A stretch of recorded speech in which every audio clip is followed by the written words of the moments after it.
A gente aprendeu, né, que a representação em perspectiva é aquela representação plana, mas que a gente precisa simular uma tridimensionalidade no papel. E essa simulação de tridimensionalidade, ela é conseguida por meio da projeção do eixo Y, né? No caso da perspectiva isométrica, como a projeção dos eixos tem o mesmo ângulo de 120 graus, né? Eu mostrei para vocês na aula passada o porquê da posição dos eixos ser 30 e 30. No caso da cavaleira, como uma das faces está paralela ao plano de projeção que eu escolhi, a profundidade y pode ser feita a 30, 45 ou 60 graus, e cada um desses ângulos tem um coeficiente que compensa um pouco a distorção causada por essa projeção oblíqua. A gente pode entender instintivamente que quanto maior o ângulo de projeção, menor vai ser a projeção, né? Quanto maior a inclinação dos raios projetantes. E aí a gente chegou aqui na aula de vistas e voltamos ao conceito de projeção. Nesse slide, a gente pode ver um objeto, os raios projetantes, e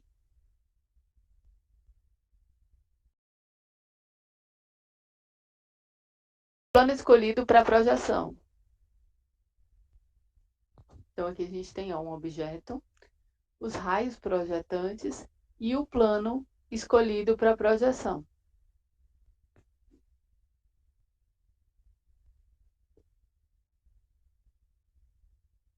No caso aqui, eu já falei isso, mas vou falar de novo. Que as projeções, elas podem ser ortogonais ou oblíquas. O conceito de projeção instintiva é o seguinte: eu sou um observador, eu olho para um objeto e no meio desse caminho, observador-objeto, é colocado um plano de projeção onde é desenhado por meio da ligação entre os pontos dos raios projetantes que saem do olho do observador e vão parar no objeto. Então, esses pontos formam uma projeção. Esse é o conceito intuitivo de projeção. E aí, esse observador, né, ele pode ser colocado a uma distância finita do plano de projeção, e nesse caso, os raios projetantes, eles têm um formato cônico, e isso dá origem à projeção cônica. E também o observador, ele pode ser colocado a uma distância infinita do plano de projeção. Quando essa distância é infinita, eu posso considerar que os raios projetantes são paralelos entre si. E isso é a projeção cilíndrica. Essa projeção cilíndrica, na qual os raios projetantes são paralelos entre si, dá origem às perspectivas axonométricas, que são resultantes da cilíndrica ortogonal, ou seja, quando os raios projetantes são, além de paralelos entre si, perpendiculares ao plano de projeção. Então, nesse caso, a gente obtém as perspectivas axonométricas, que são a isométrica, a dimétrica e a trimétrica. No caso da projeção cilíndrica, ou seja, os raios são paralelos entre si, mas são oblíquos em relação ao plano de projeção, não são ortogonais, então esse tipo de projeção dá origem à perspectiva cavaleira. E essa inclinação pode ser 30, 45 ou 60. certo? E quando, né, o observador tem uma distância finita, ou seja, os raios projetantes são cônicos, então a gente dá origem a uma perspectiva cônica, que tem um outro jeito de traçar, tá? Aqui nessa disciplina, a gente vai ver somente as perspectivas resultantes das projeções cilíndricas. Que as principais mais utilizadas são quem? A isométrica e a cavaleira. A isométrica ela é bastante utilizada em rascunhos rápidos. Por quê? Porque ela oferece uma boa visualização do objeto. Ela também é utilizada no projeto de interiores para fazer instalações. Ela é utilizada em games, para fazer alguns games. E a cavaleira era muito utilizada para fazer interiores também. Hoje em dia você utiliza muito a perspectiva cônica com um ponto de fuga ou dois pontos de fuga. Por quê? Porque as projeções cônicas, elas se aproximam mais do que o olho humano vê, né? Então, ela agrada mais ao observador, né? A quem está vendo aquele desenho, aquela representação. Então, por isso que ela é preferida. Mas, em termos de traçado rápido,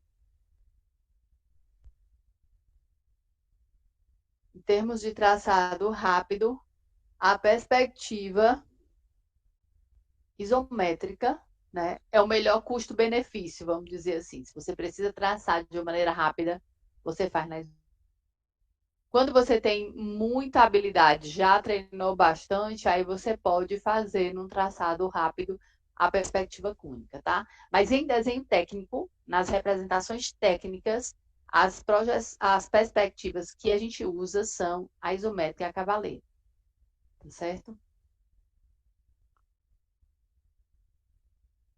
Nesse slide, a gente vê o seguinte: a gente vê três exemplos de objetos que são colocados no espaço e três planos de projeção nos quais são projetados as respectivas projeções desses objetos. No caso aqui da figura A e B, na verdade, nas três figuras, elas referenciam o mesmo objeto, só que eles estão em posições diferentes. E no caso da figura C, esse objeto foi dobrado. Quando eu dobro esse objeto, o que eu estou fazendo? Eu estou dando a esse objeto, no caso aqui, uma tridimensionalidade. Por quê? Porque aparentemente essa figura ela não tem profundidade, né? Então, quando eu dobro, eu estou dando esse efeito de tridimensionalidade. Então, vamos aqui começar pela figura A. A gente tem aqui esse objeto e por ele eu passo raios projetantes. Onde esses raios cruzam o plano de projeção, eu marco os pontos. E ligando os pontos, eu obtenho a projeção do meu objeto no plano de projeção desejado, que pode ser qualquer um. No caso, eu escolhi esse. Na figura B, nós temos aqui o mesmo objeto, só que girado aqui de 90 graus, né? E aí a gente faz o mesmo processo. Passa raios projetantes, esses raios cruzam o plano de projeção escolhido e a gente liga os pontos para obter a projeção do objeto no plano escolhido.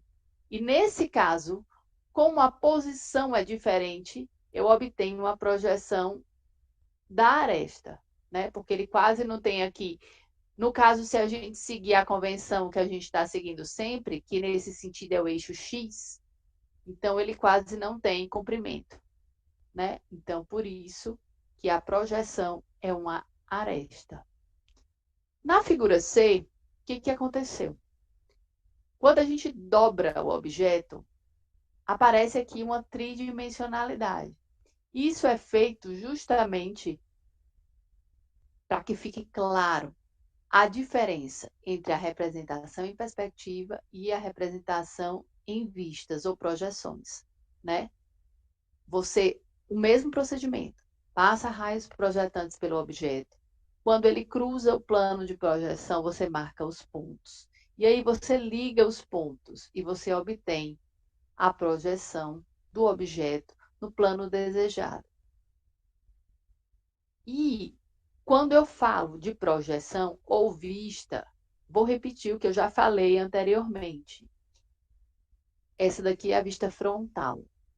Imagina que você está de frente, muito longe desse objeto. Tão longe que você não vê nenhuma profundidade. O seu olho não é capaz de distinguir nenhuma profundidade, porque você só enxerga o que está na frente. Você enxerga todos esses 3 pontos aqui, ó, que eu estou marcando, como se fossem no mesmo plano. E é isso que aparece na projeção. Os 3 pontos, ó, como se fosse no mesmo plano, certo? E, por exemplo, você pode perguntar, no caso, essa projeção aqui, o retângulo todo branco, e essa aqui são 2 retângulos, ou aquele mesmo retângulo todo branco com uma aresta no meio. Então, quando você for ver as vistas que a gente vai ver hoje, vocês vão perceber o quê? Vocês vão perceber que esse traço na frente significa que esses 2 retângulos estão em planos diferentes.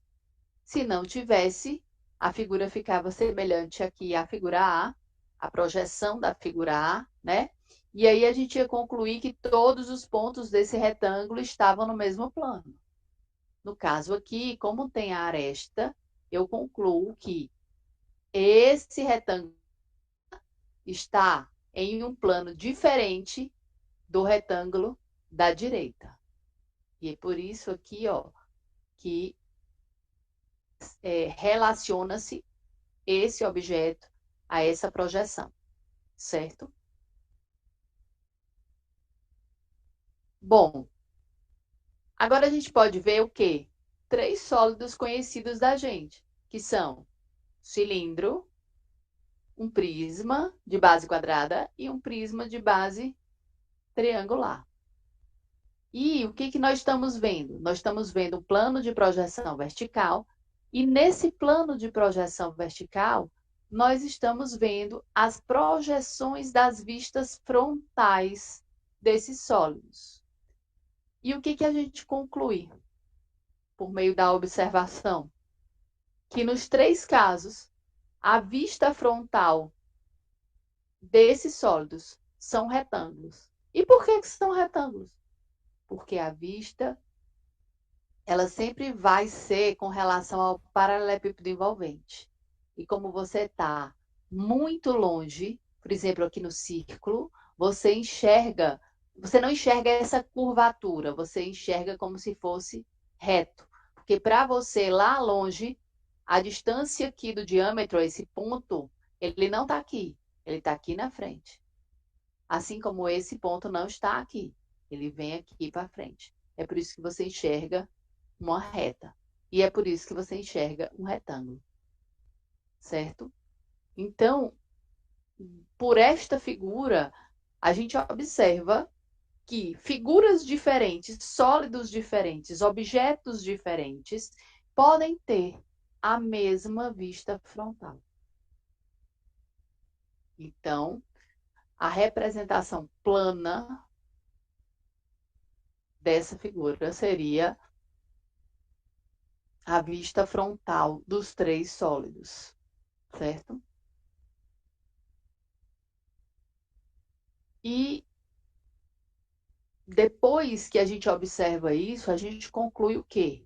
A gente conclui que uma projeção não é suficiente para você saber de qual sólido nós estamos falando. Então, vamos agora para o próximo slide, onde a gente vê essa figura. Nessa figura, a gente pode distinguir 2 planos de projeção. O plano já visto anteriormente, que é o plano vertical, e onde está contida as 3, onde estão contidas, melhor dizendo, as 3 vistas frontais, né, dos 3 objetos, e um plano horizontal, onde estão contidas quem? As vistas superiores. Então, eu realizei as projeções das vistas frontais no plano vertical e as projeções das vistas superiores no plano horizontal. E aí, quando eu observo as projeções das vistas superiores, eu vejo que no caso do cilindro é um círculo, no caso do prisma de base quadrada é um quadrado, e no caso do prisma de base triangular é um triângulo. E aí, o que que acontece? A gente faz o que chama de rebatimento, que é a rotação do plano horizontal de 90 graus. Então, quando a gente faz essa rotação, o que que acontece? Todo mundo fica no mesmo plano. E aí a gente tem uma representação em vistas ortográficas, ou também chamada de representação mungiana, porque essa representação foi criada por Gaspar Monge nos anos de 1700 e alguma coisa. Então, a gente realizou aqui o rebatimento do plano horizontal sobre o plano vertical. E aí a gente obtém as 3 vistas frontais e as 3 vistas superiores. Se nós olharmos aqui somente essa representação, ou seja, essa vista frontal e essa vista superior, a gente sabe de cara que esse sólido pode ser um cilindro. Se a gente olhar essa aqui, a gente sabe que pode ser um prisma de base quadrada. E se a gente olhar essa, a gente pode ser um prisma de base triangular, certo? Então, se o sólido for simples, o objeto for simples, 2 projeções serão suficientes para fornecer o entendimento necessário da forma espacial desse objeto representado. Porém, às vezes, pode acontecer o seguinte: observando o sólido mostrado na próxima figura, a gente vê o quê? Que a vista frontal é esse retângulo aqui. Onde é que ela está? No plano vertical. A projeção da face frontal do sólido, que a gente chama de vista frontal, encontra-se representada aqui no plano vertical. E a projeção da vista superior encontra-se representada no plano horizontal de projeção, certo? E no caso aqui, eu coloquei também a vista lateral. Por quê? Vejam agora essa figura. No caso dessa figura, a vista frontal também vai ser desenhada no plano vertical de projeção. E ela também é um retângulo.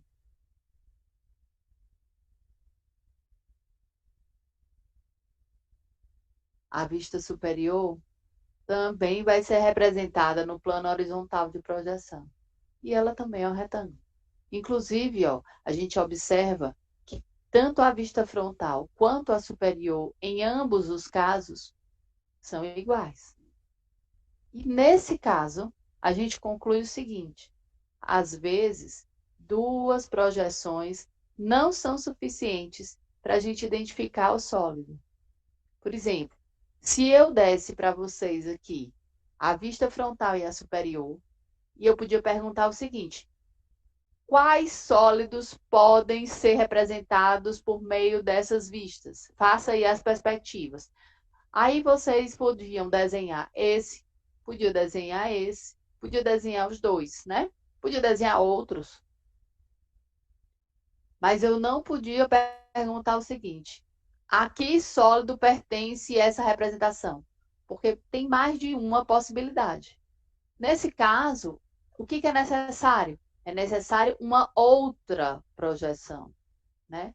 Então, essa outra projeção é a projeção da vista lateral. E ela ocorre num plano que a gente chama de plano de perfil, que também depois será rebatido sobre o plano vertical. Então, tanto o plano horizontal quanto o plano de perfil serão rebatidos sobre o plano vertical, para que todo mundo fique no mesmo plano. Por quê? As representações em vistas ortográficas são representações bidimensionais. E parecem bidimensionais, tá? Então, aqui a gente volta para esse exemplo e a gente pode ver que se olharmos para as 3 vistas ortográficas principais, frontal, lateral esquerda e superior, desse exemplo, e frontal, lateral esquerda e superior, agora sim, a gente pode perceber que se trata de 2 sólidos diferentes, ok? Por quê? Porque apareceu aí uma terceira projeção que me disse que um era um paralelepípedo e o outro era um paralelepípedo com um recorte, que lhe conferia uma outra forma, certo? Então, se trata de 2 sólidos diferentes. Então, as projeções, elas são uma representação que permitem que as formas dos objetos sejam melhores compreendidas, porque nas projeções, as medidas correspondem fielmente às medidas reais, o que não acontece nas perspectivas, se vocês lembram o que eu falei. O aspecto visual confere uma boa compreensão do objeto, mas as medidas, nem lineares nem angulares, elas correspondem às medidas reais, tá? Então, a gente chega aqui também num outro exemplo, sólidos aqui, diferentes, e que, ó, tanto a face frontal, que é esse L, que no caso aqui também é esse L, quanto a face superior são iguais. O que vai diferenciá-los é a vista lateral, que nesse caso aqui a gente vê 2 retângulos e nesse caso a gente vê os 2 semicírculos, certo? Aqui a gente tem um exemplo que introduz uma novidade. Que novidade é essa? As arestas ocultas. Mas o que são arestas ocultas? São as arestas que existem, mas a gente não vê. Por exemplo, nós temos aqui o objeto e a gente consegue ver que a vista frontal, que é esse Z, ela é projetada no plano vertical. A gente consegue também ver que a vista lateral foi projetada no plano de perfil. Mas o que acontece aqui na vista lateral? Se eu tiver de frente para essa vista, aqui na setinha 3, muito, muito longe, olhando de frente, o que é que eu vou ver? Perceba que o olho do observador está da altura da face, só está muito longe. Então, eu vejo esse retângulo branco e esse retângulo aqui onde está a letra B. Só que eu vejo esse retângulo inteiro. Por quê? Porque o olho do observador está na altura da face. Então, eu vejo uma coisa desse tipo, ó, o retângulo menor e o retângulo maior. Mas se eu tivesse olhar de raio laser, aquele olharzinho que atravessa as paredes, né? O que eu enxergaria? Eu enxergaria que aqui do outro lado foi retirado aqui um tanto. Com o meu olhinho normal, eu não consigo ver isso. Eu enxergo só o retângulo menor e o retângulo maior. Mas se eu tivesse olhar de raio laser, eu veria essa aresta que começa nesse ponto aqui de baixo e é paralela a essa aresta aqui de cima. Então, como ela existe, eu preciso representar. Então, eu represento por meio de uma linha tracejada. Vejam uma coisa interessante, que aquela correlação que eu também já falei anteriormente, o que a vista frontal E a vista lateral tem em comum a altura. Então, eu puxei aqui, ó, as linhas auxiliares para traçar aqui a vista lateral esquerda. Então, eu posso observar o seguinte, olhando aqui nessa figura, que aqui está o meu retângulo branco, que ele está aqui. E a minha linha tracejada, que começa neste ponto, tem a mesma altura de quem? Dessa parte do Z. Então, se eu já desenhei o Z na minha vista frontal, eu posso simplesmente, ó, estender uma linhazinha fina e tracejar ela aqui na mesma altura. Por quê? Porque eu estou compreendendo que elas correspondem, certo? Então, arestas tracejadas são aquelas que existem, mas a gente não vê, e a gente precisa representá-la. A gente só enxergaria a aresta oculta se a gente tivesse olhar de raio laser. Aqui na vista superior acontece a mesma coisa. Suponha que você está com o seu olho na altura da face superior, tá? E muito longe. Então, você vê esse retângulo branco, que está aqui ele representado, ó, que ele corresponde a essa parte do Z, ó, estão vendo aqui? Que a vista frontal e a vista superior têm em comum o comprimento. Então, eu posso fazer as devidas relações aqui, que de fato aqui na vista eu faço, ó. Quando eu sigo aqui o Z, chego no ponto final, que eu desço, também o que delimita o fim do retângulo branco, do primeiro que eu estou vendo da vista superior. Então, eu puxo aqui e puxo aqui a outra linha, ó, que vai delimitar também o final do retângulo branco. E eu vejo também esse outro retângulo, que na perspectiva eu não consigo vê-lo por completo. Mas na vista eu consigo. Por quê? Porque o olho do observador está aqui no mesmo, na altura da vista. Então você consegue ver tudo como se tivessem no mesmo plano. Então eu vejo o outro retângulo inteiro. Mas o que acontece aqui? Se eu deixasse a representação assim, sem o tracejado, eu ia concluir que essa parte de baixo era maciça, ou seja, não tinha sido recortado nada aqui. Mas isso não corresponde à verdade, então eu preciso representar. Olhando com o meu olhinho normal aqui a partir do ponto 2, eu não vejo nada, eu só vejo o retângulo branco. Se eu tivesse olhar de raio laser, eu veria essa aresta que começa nesse ponto e é paralela a essa. Ela corre aqui por baixo. Se ela existe, eu preciso representar. Então, eu vou representar. E eu posso fazer o seguinte: o ponto de início dela é o mesmo ponto, ó, da altura inicial aqui do Z. Então, eu puxo, ó, na mesma altura e tracejo.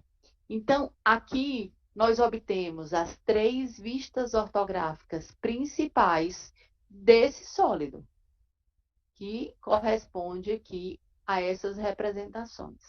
Se nós montarmos, por exemplo, a gente recortasse de papelão, por exemplo, e transformasse isso em tridimensional, a gente já poderia ter uma boa visão da relação entre as vistas e a perspectiva. Isso é importantíssimo. Se você espremer o conteúdo dessa segunda parte, o que você precisa na realidade entender é isso. É relacionar uma representação bidimensional dessa maneira e saber que corresponde a uma representação bidimensional em perspectiva desse objeto. E olhar para esse objeto e saber representar as vistas dessa maneira. Então, toda essa explicação da segunda parte, cotas, escalas, perspectivas, vistas e cortes, é para vocês compreenderem isso, que é importantíssimo, certo?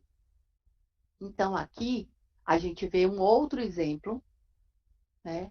E se a gente está muito longe aqui, de frente para esse objeto, o que que a gente enxerga? Essa figura, esse polígono aqui, ó, que ele está representado aqui, e esse ponto, que aqui a bolinha vermelha está em cima, a gente não enxerga aqui. Por quê? Porque eu estou muito longe, que eu não vejo profundidade. Então, esse ponto, para mim, está aqui. É por isso que essa figura é um triângulo. Ok? E as outras vistas são similares. Tá? E aí a gente chega num esquema, para resumir mais ou menos o que foi falado. Aqui eu tenho um objeto e eu pintei aqui essa face de azul e a projeção dessa face no plano vertical é uma aresta. No caso aqui, a face azul é essa, tá? A projeção da face agora corresponde a uma face. Por quê? Porque agora ela está paralela ao plano de projeção. E no terceiro caso, a gente vê também uma face que seria paralela. O que acontece nesse caso? É uma rampa. Mas, como eu estou muito longe, que eu não enxergo profundidade, a projeção é um retângulo sem eu perceber as inclinações. E como é que eu vou perceber essa inclinação? Com a projeção da face frontal.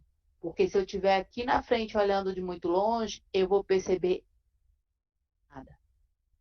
Essa aresta inclinada, eu vou perceber se eu olhar de frente para esse sólido. E como essas representações em vistas ortográficas, elas são vistas em conjunto, né? Não é uma vista e às vezes não são duas vistas. E às vezes nem três. Mas elas em conjunto fornecem uma boa compreensão da tridimensionalidade e da forma precisa do objeto, certo? Aqui na segunda linha, a gente pode ver o seguinte, que aqui, analogamente, né, são enfatizadas as arestas. E aí a projeção da aresta é um ponto. Nesse caso, a projeção da aresta é a própria aresta. Por quê? Por conta da posição. Lembra que a projeção é quando passam raios projetantes pelos pontos do objeto e esses raios cortam o plano de projeção. Nesses pontos de interseção, né, a gente marca. E aí, ligando esses pontos, a gente obtém a projeção. Aqui a gente tem um outro objeto, né, parecido com esse, onde a gente tem também uma rampa, né? Então, a da aresta lateral aqui da rampa, ela é inclinada. No entanto, como essa face que está em questão, né? Ou seja, ela está teoricamente paralela ao plano de projeção, então eu estou muito longe olhando para ela, não percebo a profundidade, então eu enxergo uma aresta vertical, eu não enxergo a inclinação. Só enxergaria a inclinação se fosse a projeção dessa aresta em um plano vertical que ficasse localizado aqui após o objeto ou antes do objeto também. Então, eu ia obter uma aresta inclinada, ok? E nesse caso, hein? Nesse caso, a gente pode ver uma vista superior. Isso aqui é uma vista superior. E a gente pode ver também 5 objetos diferentes. Completamente diferentes, inclusive, né?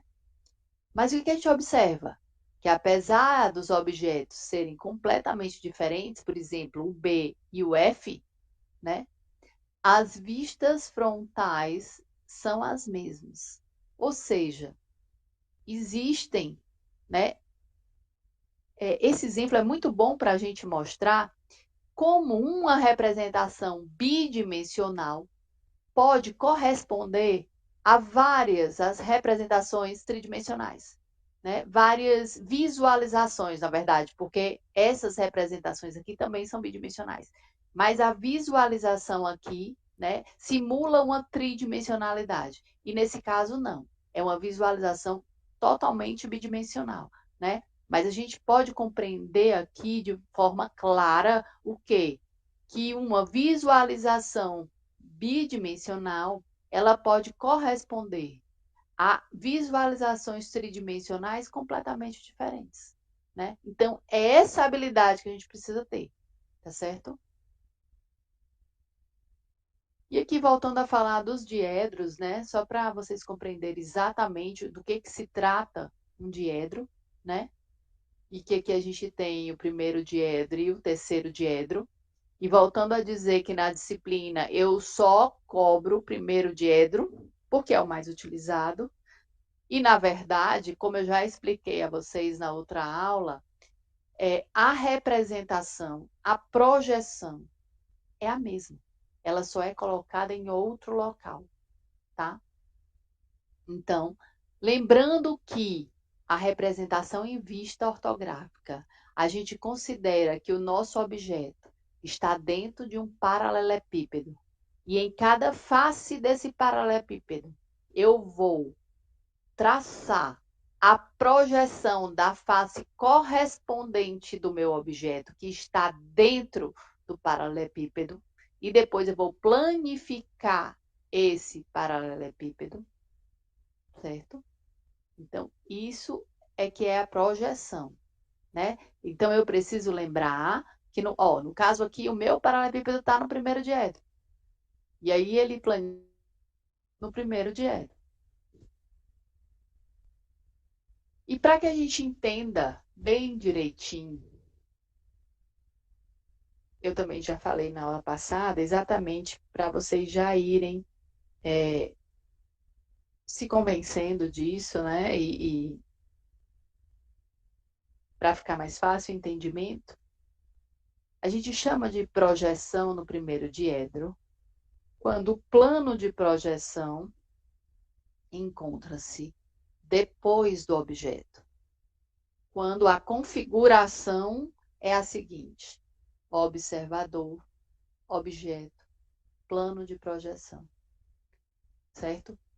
Voltando aqui, eu vou mostrar até uma figura melhor, mas vamos supor que o objeto é aqui essa bolinha vermelha, certo? Ela está dentro do paralelepípedo envolvente. Então, em cada face do paralelepípedo envolvente, eu vou fazer uma projeção de uma face do meu objeto que está dentro dele. No caso da face frontal, eu posso fazer a projeção nesse plano aqui ou nesse outro, que é quem? É a face paralela a essa, mas que está aqui no fundo, que a gente chama de quem? Face posterior. Então, a projeção da face frontal do meu objeto que está aqui dentro, ela pode ser feita aqui, na face frontal, ou na posterior, certo? Se ela for feita na face que fica depois do objeto, né? O objeto está dentro. Se ela for feita na face de cá, na face depois do objeto, a gente chama de projeção no primeiro diedro. Se ela for feita na face de cá, na face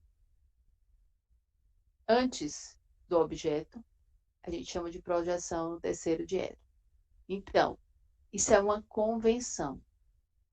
Projeção no primeiro diedro é quando a projeção ocorre no plano que fica depois do objeto. Aqui, fica claro, eu tenho meu objeto tridimensional, aqui está a minha face frontal.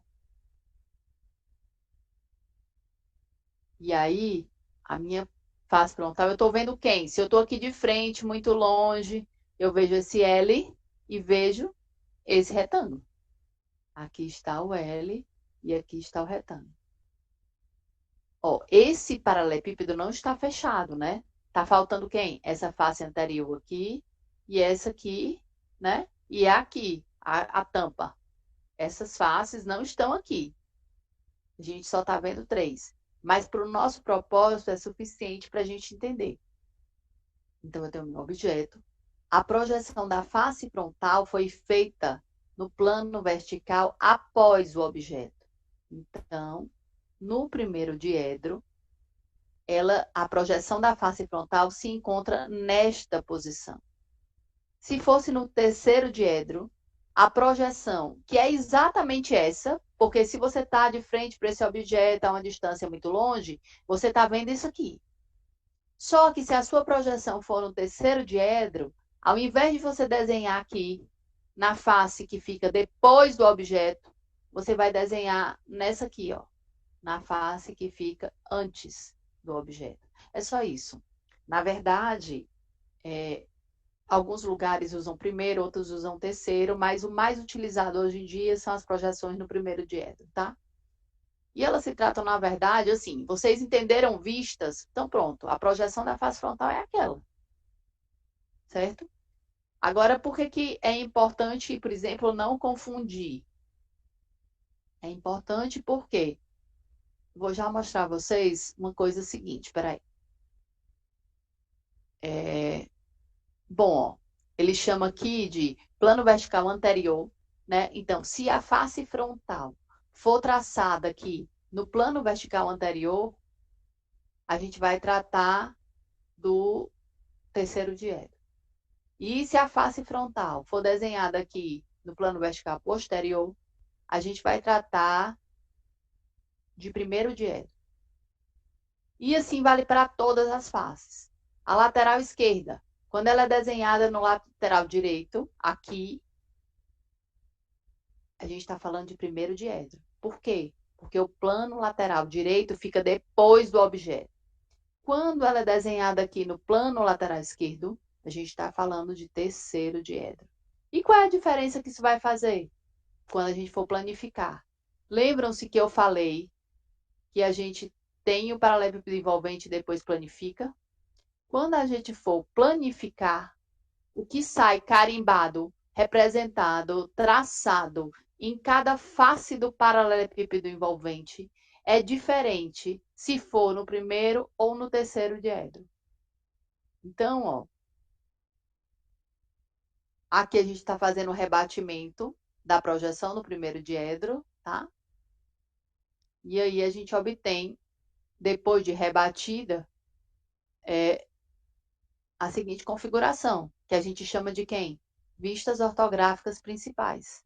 Por que principais? Porque, na verdade, todo objeto tem as 6 vistas ortográficas e pode até ter vistas extras, que elas podem ser feitas por planos inclinados, pode ser qualquer plano, que a gente não vê nessa disciplina, tá? A gente só vê as 6 vistas ortográficas. Se a gente for traçar em cada plano posterior uma face do objeto, ó, aqui é a frontal. Ela foi desenhada aqui, ó, no plano posterior, certo? A vista de costas, que é olhando de lá, foi desenhada aqui, ó, no plano anterior, porque quando esse paralelepípedo estava fechado, esse retângulo estava paralelo a esse da vista frontal aqui, certo? Então, essa daqui é a vista posterior de costas.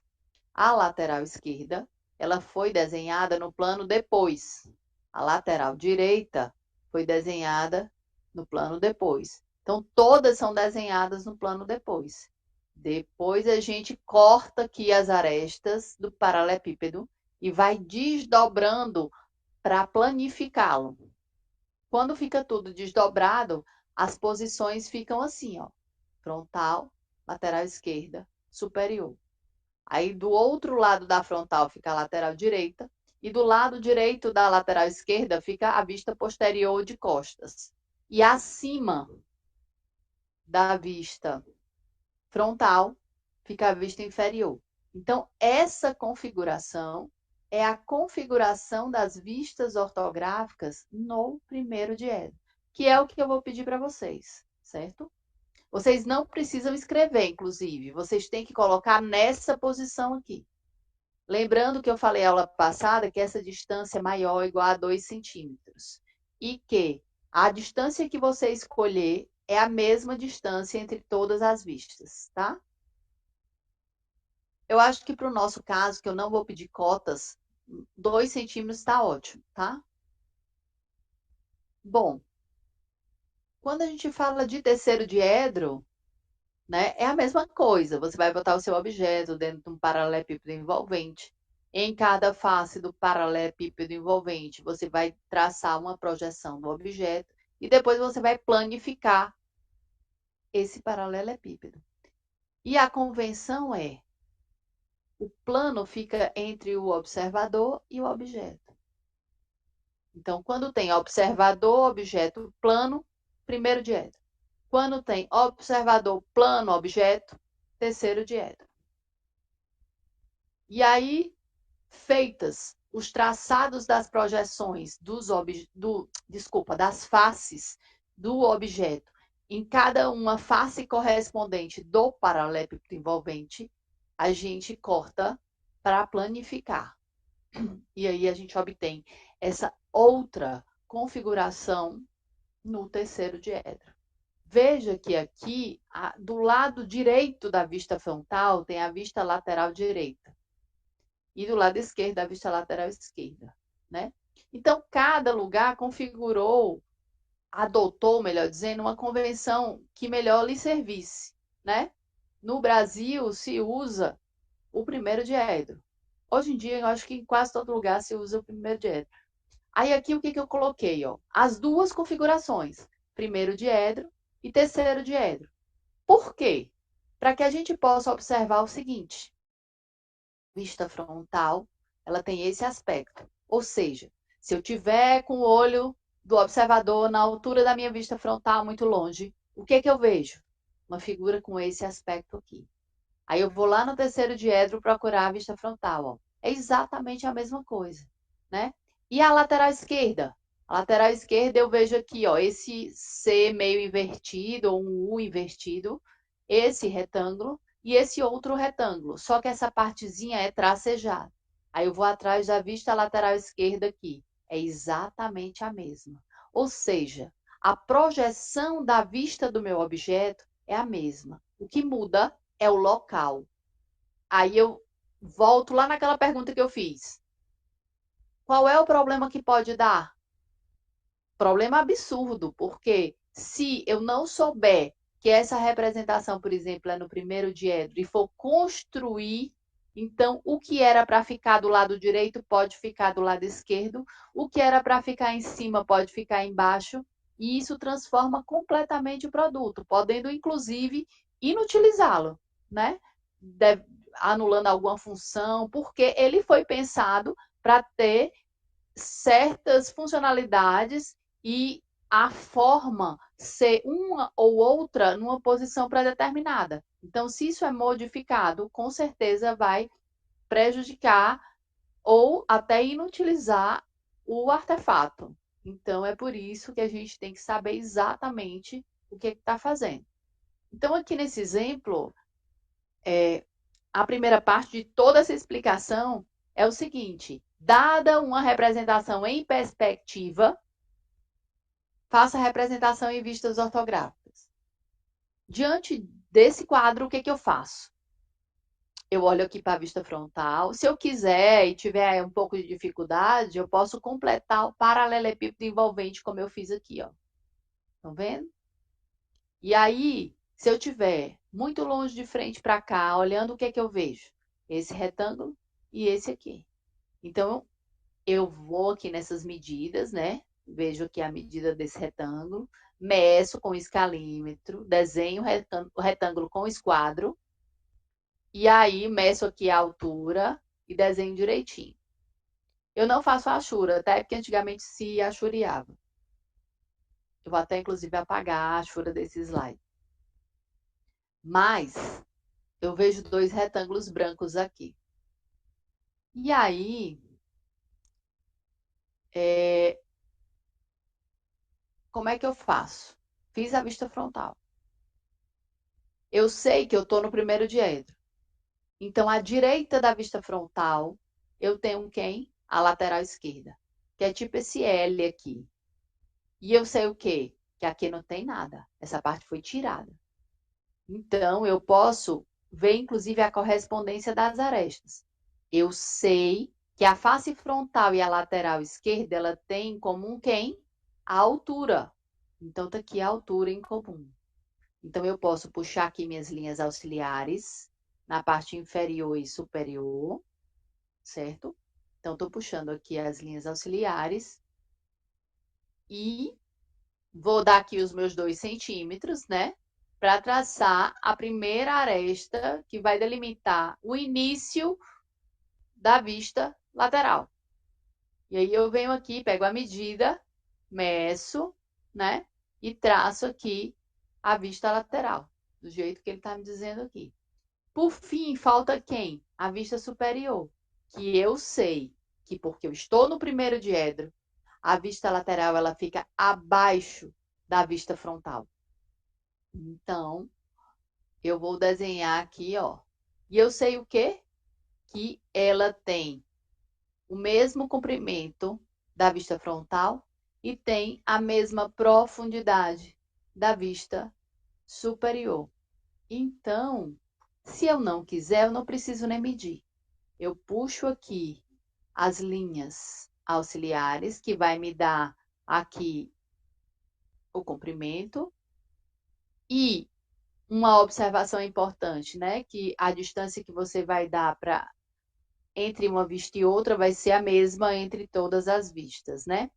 Como essa distância é igual a essa, esse triângulozinho é um triângulo isósceles. Então, eu posso puxar aqui as projeções juntos e essa medida vai corresponder a essa.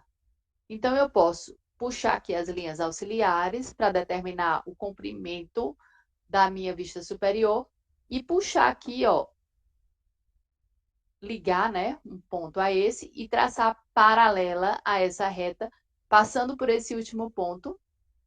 E aí eu vou saber exatamente o comprimento, né, que no caso aqui é a profundidade da vista superior. E como é que eu determino isso aqui? Só lembrando uma coisa, eu posso medir, tá, gente? Isso aqui é só uma opção para quem não quer medir. Como é que eu localizo aqui essa aresta? Eu posso voltar aqui na minha figura para eu entender o quê?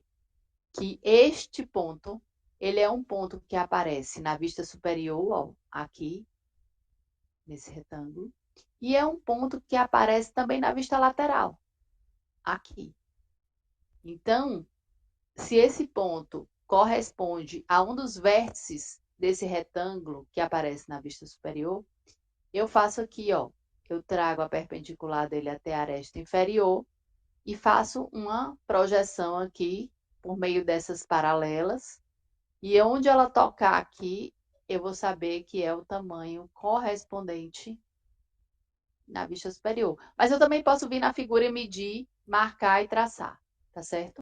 Aí aqui a gente tem um outro exemplo, dada a perspectiva, façam as vistas, né? Então, como é que a gente procede? A gente pode começar por qualquer vista que a gente queira. Eu sempre começo pela frontal. Por quê? Porque, por definição, a vista frontal, ou seja, a vista que é colocada na posição frontal, é aquela vista que, teoricamente, que aqui não obedeceu, né? Mas, teoricamente, é aquela vista mais recortada, cuja visualização é mais complicada. Então, eu sempre começo pela frontal. E aí, ó, eu desenho aqui esse retângulo branco. Para começar, eu desenho esse retângulo branco. Pego as medidas e desenho. Feita a vista frontal, eu já posso puxar as linhas auxiliares verticais e as linhas auxiliares horizontais, porque eu sei que à direita eu vou desenhar a lateral esquerda. E abaixo eu vou desenhar a superior. E aí, olha, eu posso, se eu quiser, eu posso deixar a aresta oculta por fim, mas eu posso já fazer agora. Se eu tivesse olhado de raio laser, eu veria essa aresta aqui. Começa nesse ponto, marcado pela bolinha vermelha, e é paralela a essa vertical, que ela passa por aqui. Ela corresponde aqui, ó. Se eu traçar aqui, ó, uma projeção, eu trouxer ela até aqui, a vista frontal e descer, ela aparece aqui. Ó, eu continuo esse traço até essa aresta da vista frontal e traço uma perpendicular, uma vertical, daqui. E ela aparece tracejada. Então, a minha vista frontal é essa, esse retângulo branco e essa aresta que ela existe, mas que eu não consigo ver. No entanto, eu preciso apresentá-la. Em seguida, à direita da vista frontal, eu vou representar a lateral esquerda, que é quem? Dois retângulos brancos e esse retângulo maior ao meio. Então, eu meço aqui. Eu vejo quanto é, desenho o retângulo total e meço e desenho os três. A superior, se eu não quiser, eu não preciso medir. Por quê? Porque eu puxei aqui, ó, as linhas auxiliares da vista frontal, que vão me dar também aqui o comprimento da superior, ó, porque elas têm isso em comum, né? E eu posso também puxar aqui as linhas da lateral, que eu já medi, e que também corresponde aqui à profundidade da superior. Eu consigo fazer o retângulo, né? E aí eu preciso fazer agora o recorte. E como é que eu vou saber? Essa parte, né? Essa distância, eu posso saber puxando aqui a auxiliar pela aresta oculta, né? Porque ela corresponde, ó. Ela vai corresponder aqui na vista frontal. Então, se eu quiser, eu só puxo e marco. E esses tamanhos aqui, como é que eu obtenho? Ó, se eu observar bem, eu vou ver que essa profundidade corresponde a essa profundidade na vista superior. Então, eu vou lá na lateral, vejo aqui o comprimento desse primeiro retângulo e traço a minha paralela a essa retinha, passando pelo ponto marcado aqui no retângulo. E onde encontrar aqui a linha auxiliar vertical, é onde eu vou marcar aqui a medida que me interessa, que é a altura, né? Que no caso aqui na perspectiva a gente vê como altura, né? A altura desse retângulo branco. E do mesmo jeito lá no outro.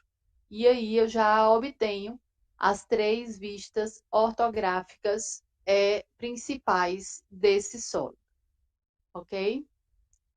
Eu vou compartilhar. Professora, Oi.